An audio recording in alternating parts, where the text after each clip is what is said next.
Sumargo. Oke. Saya download dulu supaya saya bisa coret-coret.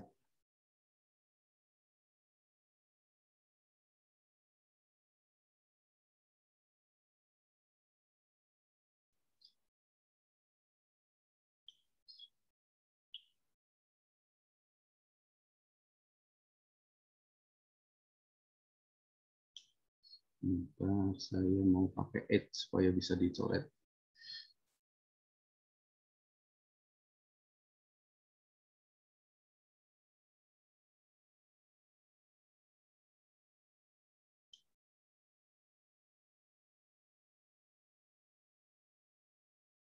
Bentar ya.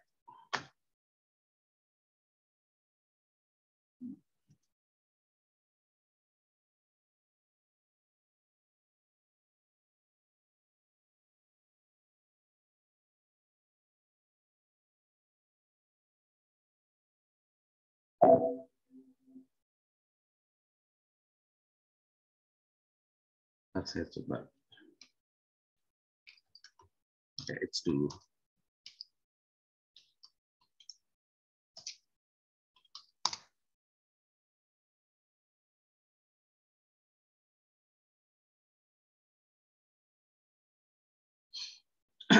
Sampai sini ada pertanyaan sebelum kita lanjutkan ya.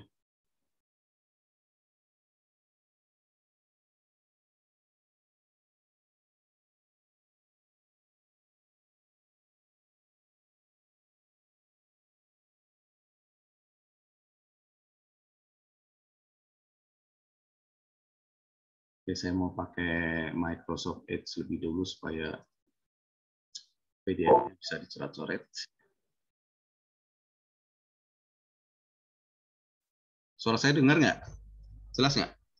Jelas, Pak. Oke, sebentar.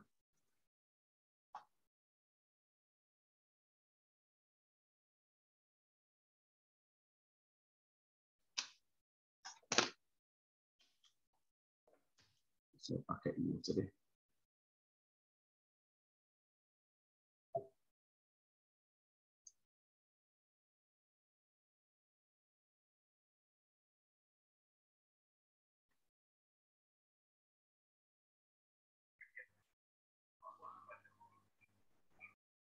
Oke, saya mau pakai yang ini aja.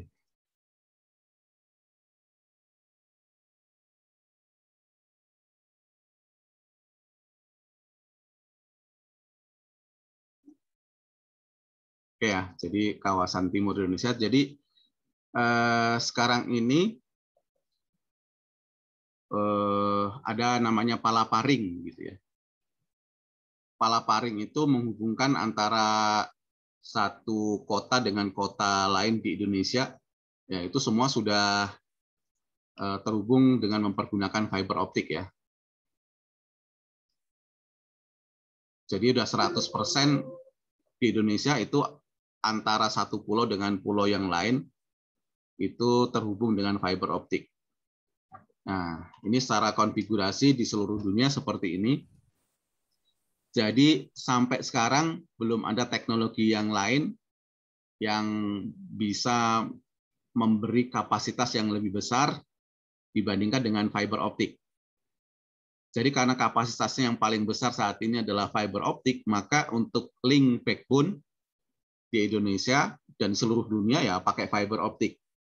Evolusinya adalah kalau dulu satu link itu hanya dipakai satu panjang gelombang, ya sekarang satu link itu bisa dipakai 4 atau 8 atau 16 panjang gelombang ya. Dan itu kedepannya makin lama makin banyak ya, sampai 32 panjang gelombang.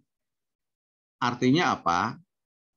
Ya, satu link yang sama dulu kalau evolusinya itu di mulai tahun ya sebelumnya itu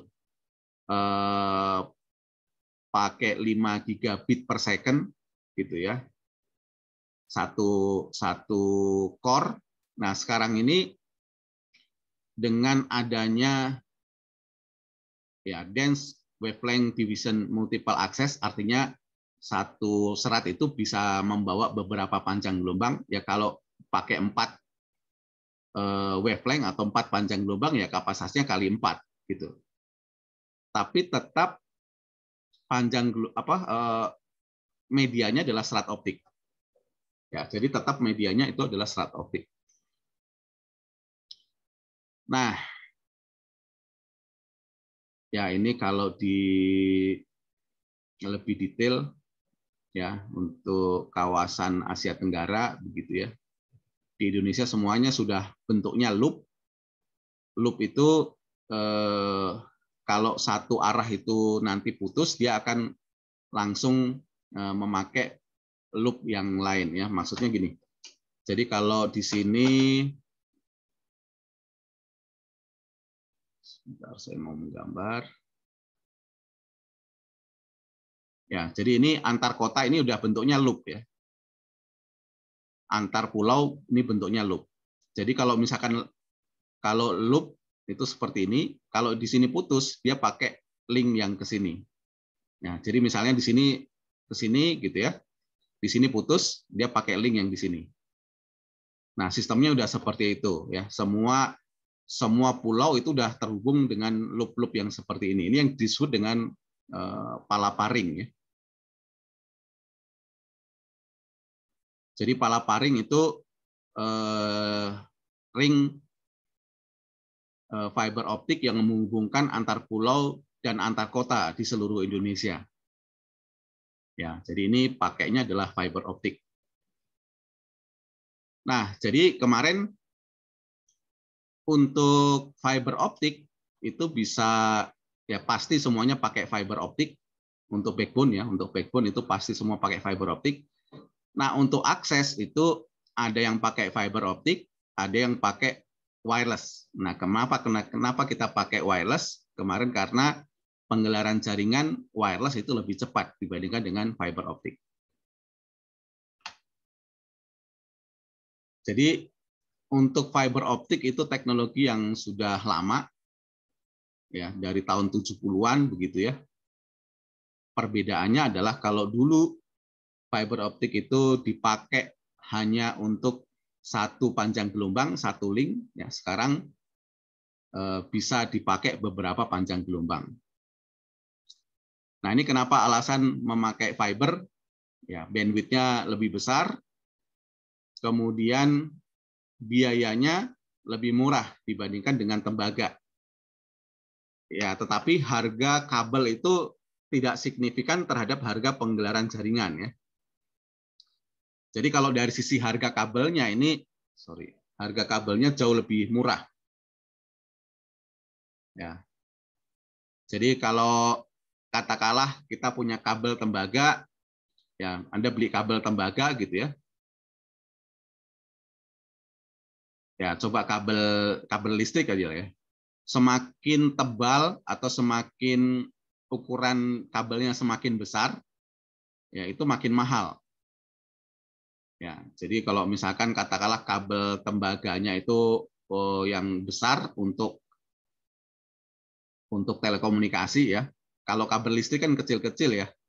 Ya katakanlah ukurannya 2,5 mm gitu ya. Itu udah sekitar 7.000 per meter gitu ya. Kalau Anda bikin beli kabel listrik ya. Kalau pakai untuk sistem komunikasi ya, kalau frekuensinya semakin tinggi, nah ini butuh diameter yang lebih besar. Nah ini tentunya kenapa seperti ini Anda sudah pelajari di gelombang ya, pelajaran tentang gelombang. Kenapa? Karena frekuensi semakin tinggi, ya frekuensi semakin tinggi itu ada efek skin depth gitu ya, ada efek kedalaman kulit. Jadi arus itu hanya mengalir di permukaan gitu ya. Kalau arus itu hanya semakin mengalir di permukaan, ya maka redamannya akan semakin besar. Kenapa? Karena luas permukaan yang dialiri arus itu akan makin kecil gitu ya. Jadi frekuensi semakin tinggi, skin depth-nya semakin kecil, ya di sini akan redamannya akan semakin besar gitu ya. Nah, supaya redamannya besar, maka supaya redamannya lebih kecil, maka kita buat diameter dari tembaganya harus semakin besar. Nah, artinya untuk frekuensi yang semakin tinggi, ya frekuensi semakin tinggi, kita butuh kabel yang makin besar. Nah, kabel yang makin besar itu makin mahal, gitu. Nah, perbandingannya ya kalau ini 2,5 mm, ini kabelnya bisa 1 inci atau 3/4 inci, gitu. Anda kalau membayangkan kabel 1 inci, 3/4 inci, atau setengah inci, itu kan Anda bisa bayangin pipa di rumah ya. Pipa itu kalau di rumah biasanya setengah inci, setengah in. Ya, kalau yang agak besar itu 1 in. Nah, gitu. Nah, jadi kalau frekuensinya tinggi itu butuh diameter kabel yang lebih besar. Nah, itu makin mahal ya. Jadi kira-kira kalau kabel pakai tembaga itu kira-kira 100.000 per meter. Nah, ini kalau di telekomunikasi ini sering hilang ya. Kalau nggak di bawah tanah. Contohnya yang sering pencurian itu kalau kita punya BTS gitu ya. Ini ada antena ya, di sini ada kabel. Nah, ini kabelnya pakai coax dulu. Nah, sekarang untuk teknologi yang 4G ya, untuk teknologi 4G itu karena coax ini kapasitasnya terbatas hanya 100 megabit per second. Ya, kalau 4G ya otomatis di sini pakai coax. Pakai fiber ya. Ya, fiber optik. Karena untuk 4G di sini ya nanti ya minimum adalah 100 megabit per second gitu ya. Untuk kedepannya bisa kalau 5G sudah 1 gigabit per second untuk kapasitas ininya. Nah, dulu kalau kita pakai coax ya zamannya 2G, 3G itu sering hilang nih. Kenapa hilang? Karena kabelnya kalau dijual lagi itu laku ya. Jadi kabel coax ini ya banyak pencurian di sini. Ya karena kan tower-tower kan nggak ada yang jaga ya. Apalagi yang bukan di dalam kota, yang di luar kota kan nggak ada penjaganya. Nah, kabel ini sering hilang. Kenapa? Karena ini dipotong-potong, jual kiloan masih mahal. Karena apa? Karena bahannya tembaga. Nah, kalau kita pakai fiber optik, nggak laku lagi. Kalau dipotong ya nggak laku. Kenapa? Karena ya siapa yang mau beli kaca bekas gitu ya. Kalau coax kabelnya tembaga masih bisa dijual loak ya, barang bekas gitu ya. Tapi kalau kaca pecah ya nggak ada gunanya. Ya, perbandingannya seperti itu. Sehingga fiber optik itu kalau dari sisi kabel ya harganya udah jauh lebih murah. Kalau kita pakai coax ya bisa 100.000 per meter, ya kalau fiber optik satu serat begini itu kira-kira 7.000 per meter. Nah, padahal nantinya satu gelondong kabel begini ada macam-macam ya. Mulai ada 8 serat, ada 12, ada 32 ya sampai 96 core gitu ya. Nah, harga kabelnya tidak signifikan. Yang signifikan apa? Yang signifikan itu harga penggelaran jaringan gitu. Jadi kabelnya ini nggak signifikan dibandingkan dengan harga penggelaran jaringan ya. Ya kalau kita menggelar jaringan itu ada upah tukang gali, ada upah preman gitu ya. Ada banyak preman kalau kita gali-gali di jalan itu pasti banyak preman tuh. Ada uang premannya, ada uang izinnya. Nah, kira-kira harga kabel itu tidak signifikan terhadap harga-harga yang lain ya untuk menggelar jaringan itu. Nah, ditambah lagi dengan kapasitas ya. Jadi kalau kita upah menggelar kabel koax sama dengan upah menggelar fiber optik, ya upah menggelarnya kan sama. Nah, orang menggali tanah, menanam kabel, apakah itu koax, apakah itu fiber optik, upahnya sama. Ya. Nah, mending kita menggelar fiber optik. Kenapa? Upahnya toh sama, harga kabelnya tidak signifikan. Nah, dengan kapasitas 96 core ini, ya katakanlah satu core ya bisa katakanlah bisa isi 4 atau 8 panjang gelombang. Satu panjang gelombang ya bisa sampai 5 gigabit per second, ya kita bisa hitung 5, satu core itu katakanlah kalau diisi 4 panjang gelombang ya bisa 20 gigabit per second. Sementara satu kabel gelondong ini bisa 96 core, ya kira-kira kali 100 gitu ya. Nah, artinya satu core itu satu kabel gelondongan ini yang berisi 96 core ini bisa kapasitasnya ya kira-kira 100 kali 20. Berapa nih 100 kali 20 ya bisa 2 terabit per second gitu ya satu kabel ini. Ya. Ini kenapa kita memilih fiber optik. Oke. Ini jelas bahwa kita tidak ada pilihan selain kita pakai fiber optik, belum ada teknologi yang lain. Nah, untuk sistem komunikasi optik, ya hal yang wajar, yaitu pasti ada pemancar, ada medium, ada penerima, ada repeater, gitu ya. Itu biasa terjadi di dalam sistem komunikasi. Nah, perbedaannya adalah kita memakai cahaya ya di dalam perambatan gelombangnya. Nah, cahaya itu bisa dipandang sebagai gelombang yang merambat, gelombang elektromagnetik ya dengan frekuensi sekitar 10 pangkat 13 sampai 10 pangkat 14 Hz gitu. Jadi di sini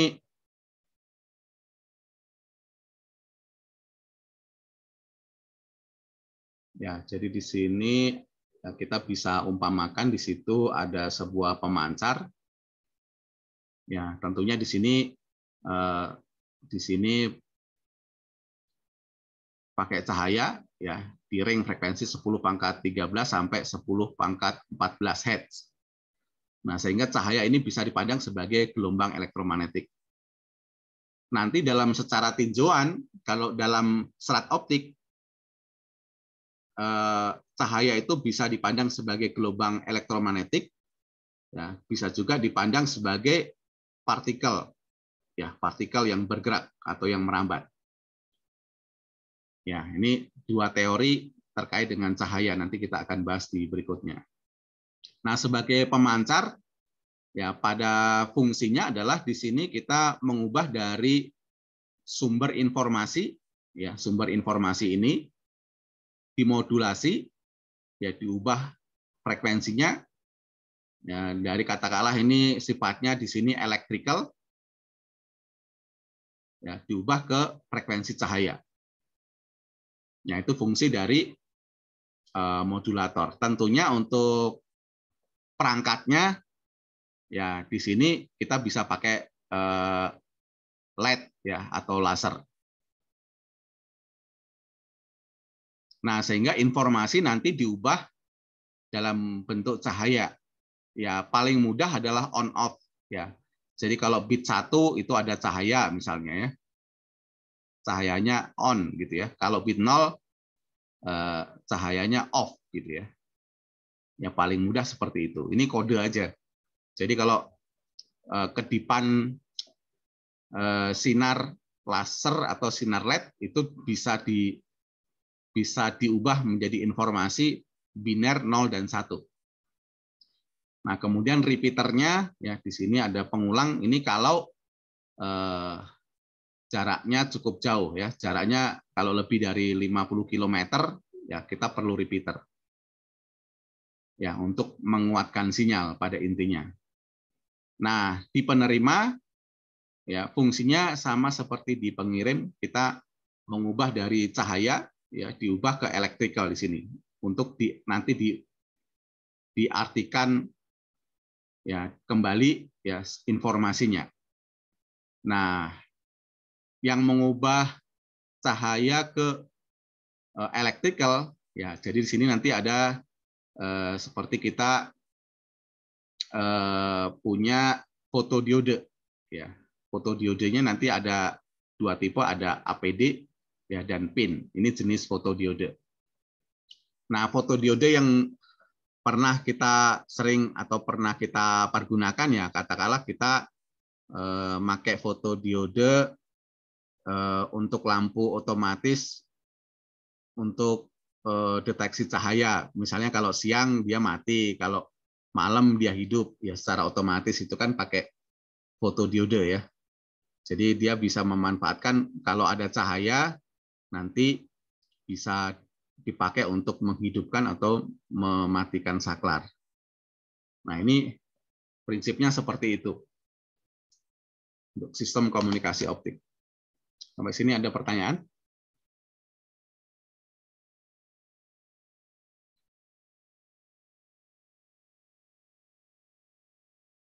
Oke, ini kira-kira di range frekuensinya 10⁻13 sampai 10⁻14.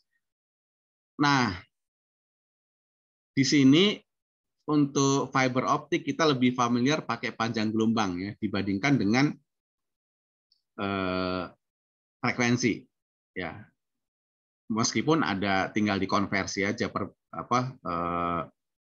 panjang gelombang terhadap frekuensi kan kita bisa konversi ya. Ya, jadi di sini C cepat lambat sama dengan lambda dikalikan dengan frekuensi. Cepat lambat cahaya sama dengan cepat lambat gelombang merambat ya. Jadi kalau kita mencari lambda ya di sini cepat lambat berarti 3 kali 10⁻8 ya dibagi dengan frekuensinya ya. Frekuensinya kira-kira di order 10⁻14. Ya. Di sini frekuensinya 10⁻14 ya. Nah, tadi panjang gelombang untuk window pertama atau generasi pertama itu di 800 nanometer. Ya, jadi di sini tadi ada panjang gelombang 800 nanometer, ya, kemudian 1330 nanometer, ya, kemudian di sini ada 1550 nanometer. Nah, ini disebut sebagai window pertama, ya, 800 nanometer. 1330 itu window kedua, ya, 1550 itu window ketiga. Nah, ini hanya istilah saja. Nah, frekuensinya ya kira-kira ini sekitar 10⁻14. Nah, kita lebih familiar pakai panjang gelombang. Nah, jadi kenapa kita pakai panjang gelombang itu? Ya, karena ini terkait dengan redaman serat optik. Ya, terkait dengan redaman serat optik. Jadi di generasi pertama awal-awal ditemukannya fiber optik ya itu karena ini memakai media media plastik di sini. Ini first window tadi, first window di panjang gelombang sekitar 800 sampai 900 nanometer. Nah, ini kalau kita lihat dari hasil pengukuran redaman, ya pengukuran redaman. Jadi pada saat awal tahun 70-an memakai media plastik, ini redamannya kira-kira ya sekitar paling rendah itu 4 dB ya per kilometer. Ini tidak jauh berbeda dengan kalau kita pakai coax ya. Coax itu kira-kira 3 sampai 4 dB tapi per 100 meter. Untuk coax. Nah, secara redaman dia lebih kecil ya untuk fiber optik. Tapi ini dulu ya di band 800 sampai 900 nanometer. Nah, sekarang ini pemakaian SAT optik itu pakai window kedua atau window ketiga. Ya, window kedua itu di 1300-an di sini. Ini rekamannya kira-kira ya sekitar ya kalau sekarang sih antara rekamannya sih sekarang ini di antara 0,2 ya dB per kilometer ya. Kemudian di 1500 ya di 1500 itu ya kira-kira di 0,1 dB per kilometer. Nah, sehingga kita memakai fiber optik ya katakanlah kalau kita pakai serat optik jaraknya ya katakanlah jaraknya katakanlah 30 km. Ya, 30 km. Redamannya 0,1 dB per kilometer. Redamannya katakanlah ini kita pakai 0,1 dB per kilometer. Berarti kalau 30 km ya redaman totalnya ya berarti hanya 3 dB. Ya.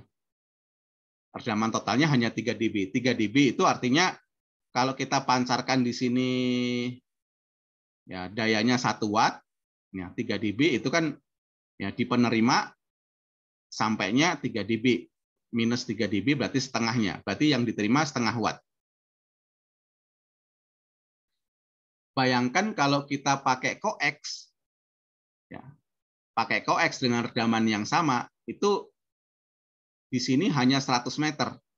Ya, jadi coax kalau kita pakai 100 meter, itu juga redamannya 3 dB. Artinya dengan serat optik, sinyal yang sama dengan daya yang sama dikirim 1 watt sampainya setengah watt. Kalau coax itu hanya bisa 100 meter.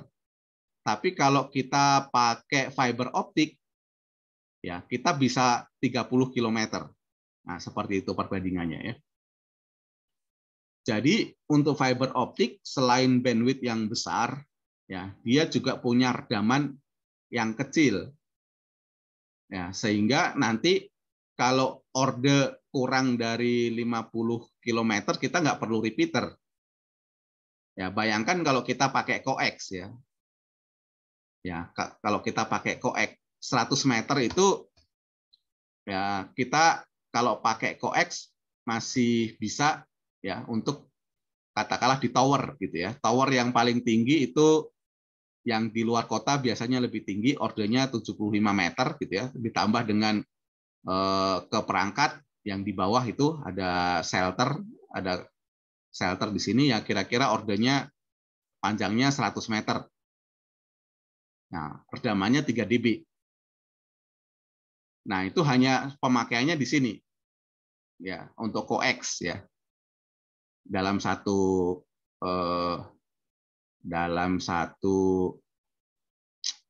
pemancar dan penerima.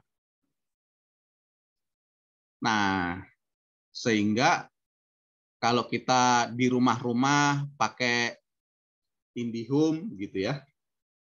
Ya sekarang ini udah nggak zaman pakai coax atau nggak zaman pakai kabel tembaga.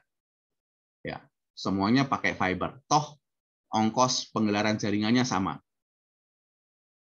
Ya, mending kita pakai fiber optik dibandingkan dengan pakai kabel tembaga. Oke, jadi mengerti kenapa kita pakai panjang gelombang 800, 1300, dan 1550. Ya, jadi faktornya adalah di window atau di panjang gelombang itu redamannya terkecil. Ya, cari redaman yang terkecil. Nah, nanti akan dibahas selain redaman terkecil itu juga nanti ada dispersi. Jadi kalau kita lihat di sini kan window ketiga kan redamannya lebih kecil ya, 0,1 dB per kilometer gitu ya misalnya.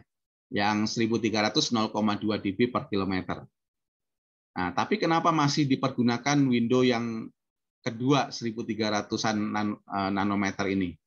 Karena dia selain redaman kecil, ya pelebaran pulsanya atau kapasitasnya nanti berhubungan, kapasitasnya lebih besar di 1300 dibandingkan dengan di 1500. Jadi serat optik di 1500 ya itu redaman terkecil itu punya dampak, redaman terkecil itu punya dampak ini jarak terjauh, ya jaraknya lebih jauh. Tapi di 1300 dengan redaman 0,2 dB per kilometer, meskipun jaraknya tidak sejauh di 1550, tapi kapasitasnya di sini lebih besar. Ya, jadi di sini kapasitasnya lebih besar. Nah, ini pertimbangannya ini. Nah, sehingga nanti kalau kita jarak kurang dari 50 km, ya, yang menjadi faktor pertimbangan adalah kita ingin kapasitas yang lebih besar, kita pakai panjang gelombang yang 1300. Tetapi kalau kita menginginkan jarak yang lebih jauh ya dibandingkan dengan kapasitas, ya kita pakai 1550 nanometer. Nah, itu pertimbangannya ya. Jadi kita mau mentingin jarak link yang paling jauh atau kita mau kapasitas yang terbesar. Ya, ini pertimbangan pemilihan window di dalam serat optik. Sampai sini ada pertanyaan?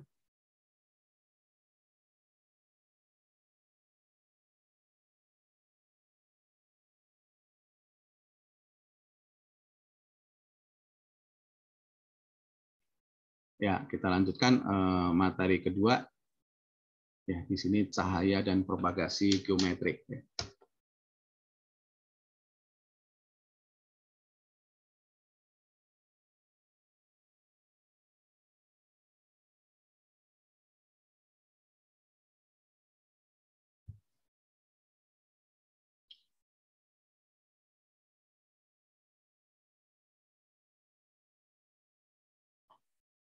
Oke.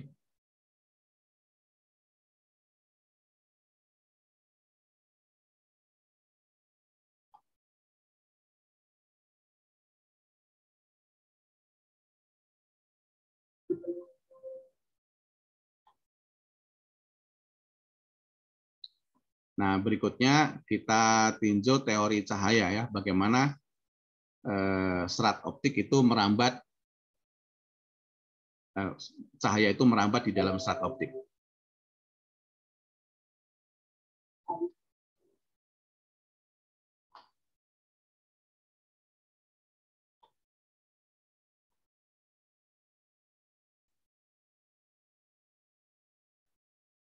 Sebelum kita lanjutkan, apakah ada pertanyaan?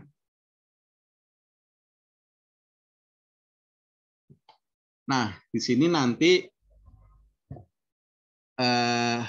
ada teori, ini sebenarnya dari hukum Snellius, dari perambatan gelombang ya.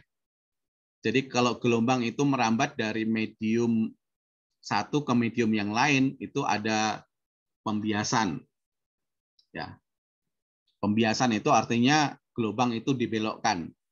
Nah, dibelokkannya itu bisa mendekati garis normal atau menjauhi garis normal. Nah, serat optik dengan orde diameter ya dalam orde mikro ya kira-kira 10 mikro. 10 mikro itu bayangannya adalah seperti seukuran rambut kita begitu ya untuk core-nya ya. Nah, di sini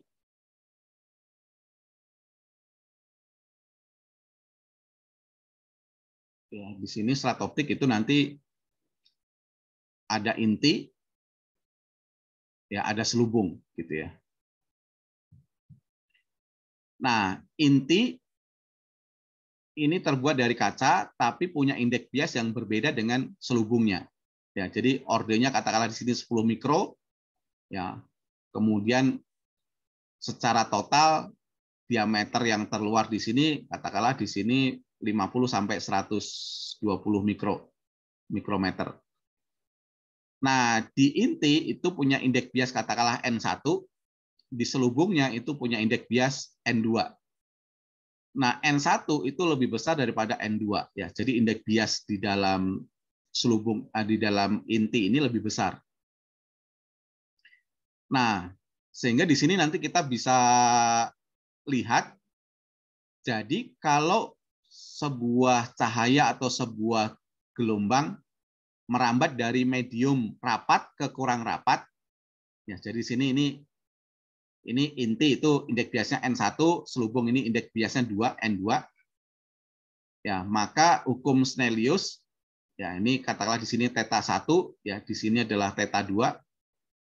Ya, hukum Snellius N1 sin theta 1 itu sama dengan N2 sin theta 2.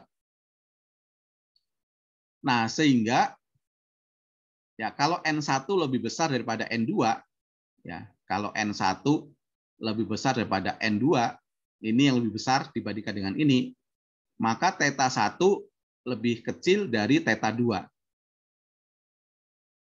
Artinya kalau ini sudutnya kecil, di sini di sudutnya menjauhi garis normal. Ya, ini garis normal itu adalah garis yang tegak lurus terhadap bidang perbatasan. Ya, jadi kalau di sini ini theta 1, di sini theta 2 ya, karena N1 lebih besar daripada N2, ya maka theta 2 lebih besar daripada theta 1. Artinya dia dibelokkan menjauhi garis normal. Ya. Kalau sama kan ini lurus gini ya. Theta 1 sama dengan theta 2, tapi kalau N1 lebih besar daripada N2, maka theta 2 ini akan menjadi lebih besar. Nah,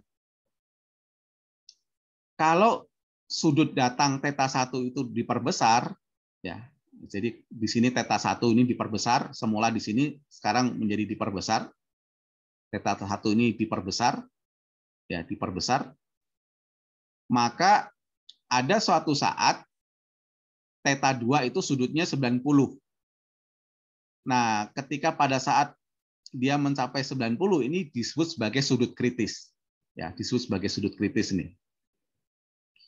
Kalau ini lebih besar lagi, ya theta 1 diperbesar, ya theta 1 lebih besar daripada sudut kritis, maka gelombang itu akan dipantulkan atau cahaya itu mulai dipantulkan.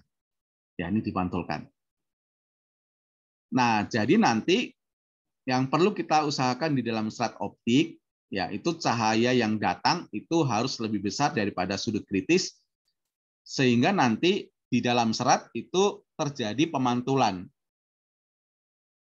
Ya, jadi di dalam serat ini nanti akan ada pantulan ya. Jadi ini sudut datang sini, sorry ini supaya lebih terang ya. Ini sudut datang lebih besar daripada sudut kritis, ini dipantulkan, ini kemudian dipantulkan dan dipantulkan, sehingga ini terjadi penjalaran gelombang. Ya, atau penjalaran cahaya. Ini mekanisme yang terjadi di dalam serat optik seperti itu mekanismenya.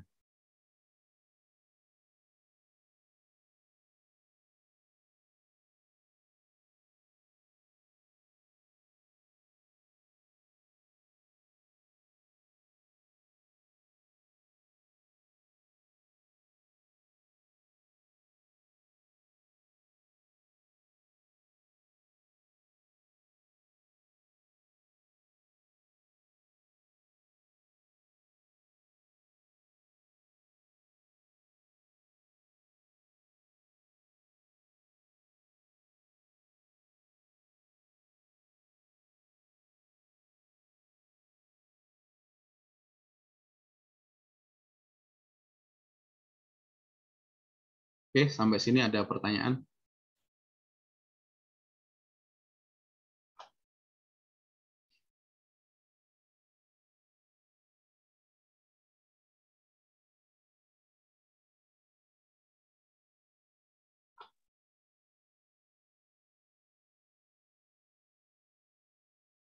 Ya, ini ada istilah total internal reflection ya.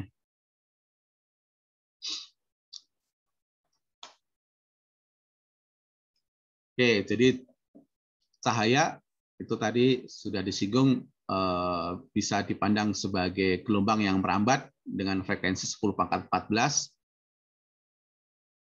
Ya, ini mengikuti hukum-hukum persamaan gelombang. Ya, dipelajari di mata kuliah gelombang elektromagnetik ya. Kemudian cahaya juga bisa dipandang sebagai partikel yang bergerak. Nah, ketika partikel itu bergerak, punya massa, ya maka akan punya energi. Ya, ini sebenarnya adalah energi kinetik, gitu ya. Nah, kalau di dalam cahaya ini bisa dipandang sebagai teori kuantum, ya. Jadi partikel yang merambat itu punya energi, ya. Ini diturunkan dari energi kinetik sebagai H dikalikan dengan F, ya. H itu adalah konstanta Planck, ya, konstanta 6,626 kali 10⁻⁻34. F-nya itu adalah frekuensi. Nah, satuan dari energinya itu dinyatakan dengan elektron volt. Ya, 1 elektron volt itu 1,6 kali 10⁻⁻⁻19 joule, ya. Nah, ini sebagai review terhadap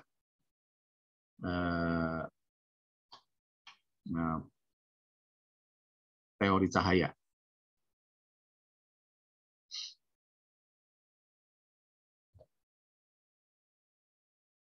Oke, jadi contoh untuk mendapatkan daya 1 mikrowatt berkas cahaya pada panjang gelombang 0,85 mikrometer dibutuhkan berapa foton per detik.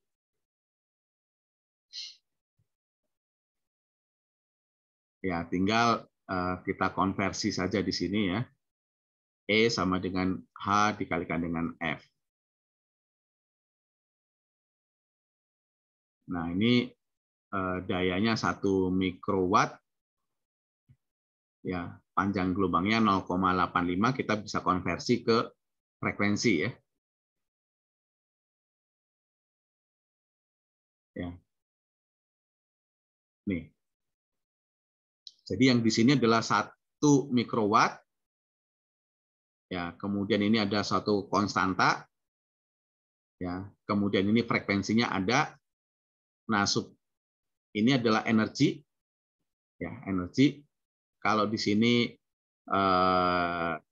dalam bentuk daya, ya kita ini energi satu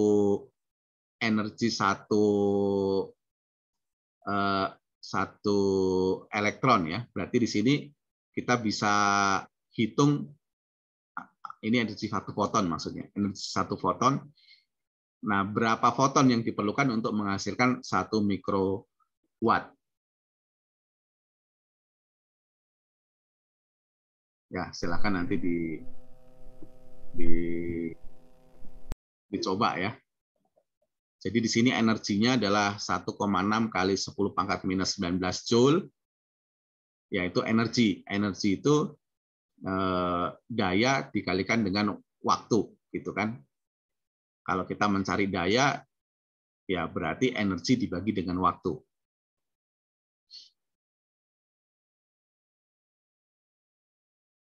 Oke, ini silakan nanti didiskusikan. Kemudian sebuah gelombang dengan notasi Y sama dengan 8 cos pi 2T minus 0,8 Z. Ya, ini persamaan gelombang. Anda perlu review di gelombang elektromagnetik. Y-nya adalah satuan milimeter, konstanta propagasinya dalam mikrometer. Ya, jika T sama dengan 0 dan Z sama dengan N, ya Z-nya sama dengan N, tentukan N adalah angka terakhir dalam NIM sendiri ya. Jadi nanti tiap orang punya jawaban yang berbeda. Ya, kalau NIM-nya angka terakhirnya itu 0 diganti dengan 10. Yang ditanyakan adalah amplitudo. Ya, amplitudo berarti di sini. Tinggal Anda masukkan ya pada saat T sama dengan 0, Z-nya sekian, berapa amplitudonya. Ya, tinggal dimasukkan persamaan ini. Ya, tinggal dimasukkan T sama dengan 0, 0,8 Z. Ya. Nah, Z-nya sesuai dengan digit terakhir dari NIM Anda. Tinggal dimasukin ke persamaan ini. Berapakah amplitudonya, berapakah panjang gelombangnya. Nah, panjang gelombang itu kan di sini persamaannya kan A cos 2pi ft gitu ya, atau A cos omega T minus beta Z gitu kan kalau di dalam persamaan gelombang.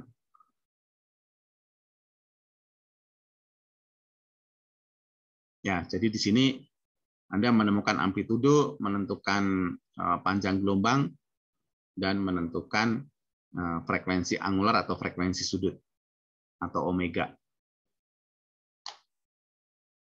Displacement berarti perpindahan.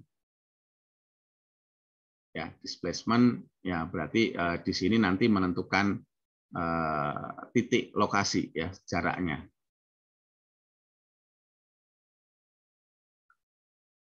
Oke, kira-kira sampai di sini. Ada pertanyaan? Pak, maaf Pak. Ya. Ini tuh dua soal yang saling berkaitan atau dua soal yang berbeda ya Pak? Karena ini soal yang bisa dimasukin juga gitu. Soal yang berbeda ini. Oh, soal itu. Oke Pak. Ya, kira-kira ini untuk kita diskusikan ini soal yang pertama, ini soal yang kedua.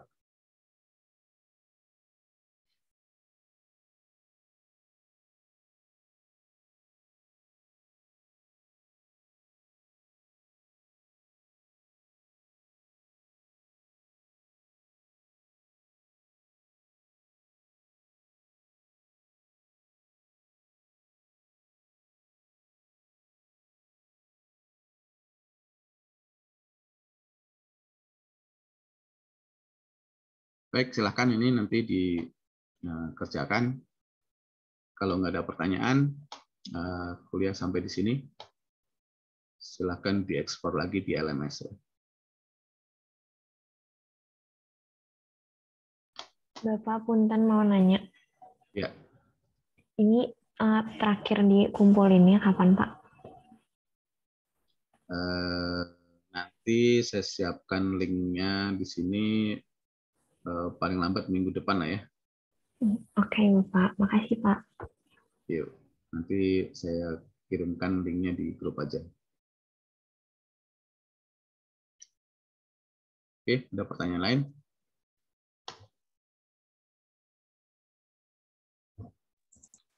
Pak mau nanya, itu tuh kuis yang di LMS wajib dikerjain nggak Pak? Yang per minggunya? Ya, dikerjakan aja ya. Saya belum perbarui, mungkin minggu ini saya perbarui. Tapi siap-siap nanti kalau saya minta hasilnya, Anda tinggal kirimkan hasilnya. Baik Pak.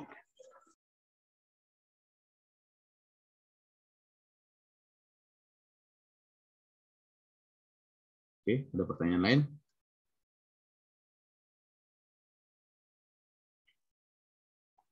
Baik, kalau nggak ada, sampai ketemu minggu depan. Silakan Anda aktif di LMS ya, karena semua aktivitas di LMS itu terrecord ya. Ya, kalau nggak ada, sampai di sini. Sampai ketemu minggu depan. Terima kasih.